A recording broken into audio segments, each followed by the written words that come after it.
शुभ प्रभात। कि प्राण यानी पवन देव को, वायु तत्व को समन करने के लिए न्यूरोथेरेपी के ट्रीटमेंट कैसे इफेक्टिव है। कि अगर किसी व्यक्ति को लंग्स की बीमारी है, प्राण की बीमारी है, तब तो आप प्राण ऊर्जा देंगे ही देंगे। साइनस की बीमारी है तो प्राण ऊर्जा देंगे ही देंगे। जब आपको उसको अस्थमा है तो प्राण ऊर्जा देंगे ही देंगे। पर ध्यान करना, अगर किसी के मन में अस्थिरता है तब भी आपको प्राण ऊर्जा, न्यूट्रल और मेटाबॉलिक, क्योंकि ये पांचों प्राण, पांचों वायुओं को समान करता है। कैसा करता है? समान करता है। पांचों वायु उनको समान करता है। इसी तरह से एक और न्यूगॉल ट्रीटमेंट। कौन सा ट्रीटमेंट? क्योंकि न्यूगॉल ट्रीटमेंट भी वायु को समान करने का काम करता है। इसी तरह से फॉर्मूला 4। कौन सा? फॉर्मूला 4। ये फॉर्मूला 4 भी, क्योंकि वो समान वायु पर काम करता है। फॉर्मूला 4 कहाँ काम करता है? समान वायु पर काम करता है। बॉडी बैलेंसिंग, ये बयान वायु का पर काम करती है। कहां पर काम करती है? बयान जो सारे शरीर में घूमती है, बॉडी बैलेंसिंग। तो बयान वायु को अगर समान करना है तो आपको कौन सा ट्रीटमेंट देना होगा? बॉडी बैलेंसिंग ट्रीटमेंट देना होगा। प्राण वायु के लिए प्राण ऊर्जा ट्रीटमेंट देना होगा। समान वायु जो डाइजेस्टिव सिस्टम को देखती है, या अपान वायु या उदान वायु, इन दोनों तीनों वायुओं के लिए न्यूट्रल और मेटाबॉलिक ट्रीटमेंट देना बहुत उपयोगी होगा।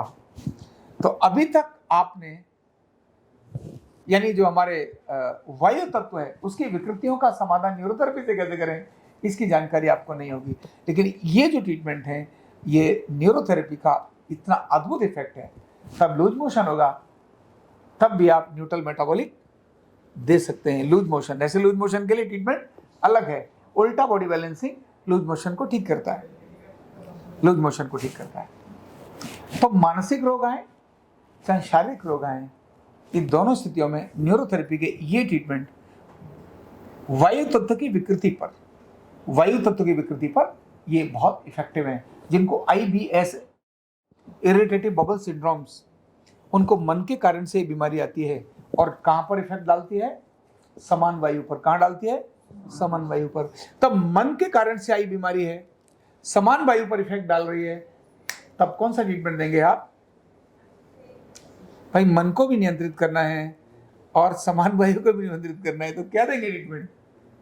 तो न्यूट्रल और मेटाबॉलिक के साथ एम इवैक्यूएट देंगे। क्या देंगे भाई? माइंड इवैक्यूएट देंगे न्यूट्रल और मेटाबॉलिक के साथ। और इसके साथ ही विचार अगर गड़बड़ हो रहे हैं तो एसिड इंसोमेनिया, इंसोमेनिया ट्रीटमेंट, ये मानसिक रोग के लिए बहुत उपयोगी है।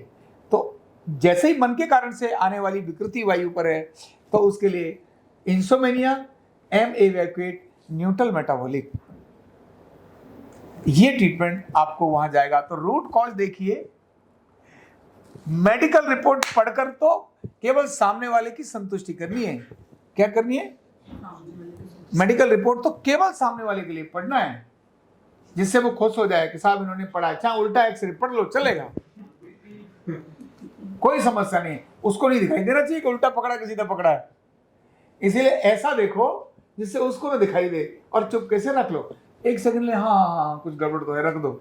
नहीं आता एक्सरे, एक्सरे में कुछ नहीं है भाई, वो तो फालतू में, वो जिसने एक्सरे कराया है ना, वो भी जानता है इस एक्सरे को देख करके मैं कुछ करने वाला नहीं हूं, MRI को देखकर बहुत कुछ करने वाला नहीं हूं। भाई तुमने सर्जरी करनी है तो तुम फिर एक्सरे करोगे। दवाई कौन सी एक्सरे MRI को देख करके आप दोगे? और वो तो तुम्हारे को वैसे ही पता है, हाथ लगा कर बता दोगे घुटने में गैप है। एक्सरे MRI करने की जरूरत ही क्या है? लेकिन वो धंधे के लिए है। किसके लिए है? 40% 60% का जो मिलता है ना पैसा अलग से जाता है, इसके लिए उसको रेडिएशन के कारण जानते हैं। लेकिन कारण तो वायु तत्व है। एक्सरे में आएगा कहां से? एक्सरे में आएगा कहां से? इसलिए कारण को जानना, जैसे मैंने आपको पीछे बताया अग्नि तत्व की विकृति से आने वाले रोग, मैंने पीछे बताया जल तत्व की विकृति से आने वाले रोग, उन जल तत्व की विकृति से आने वाले रोगों का न्यूरोथेरेपी ट्रीटमेंट अभी मैं उस समय नहीं बताया था। आज एक नई कड़ी जोड़ी है। जब मैंने अग्नि तत्व के बारे में बताया था तो थोड़ा सा ही बताया था। जल तत्व के बारे के समय पर मेरे ध्यान में नहीं आया था कि मुझे न्यूरोथेरेपी ट्रीटमेंट भी आपको बताना चाहिए, पर अभी मुझे समझ में आया जब मैं आपको वायु तत्व पढ़ा रहा था कि मुझे न्यूरोथेरेपी ट्रीटमेंट आपको बताने चाहिए। तो न्यूरोथेरेपी से वायु तत्व का संबंध यानी ऑर्डर में कैसे लाएं, उसकी विकृति को कैसे रोकें, इसके लिए मैंने आपको ये बात बताई। बहुत धन्यवाद।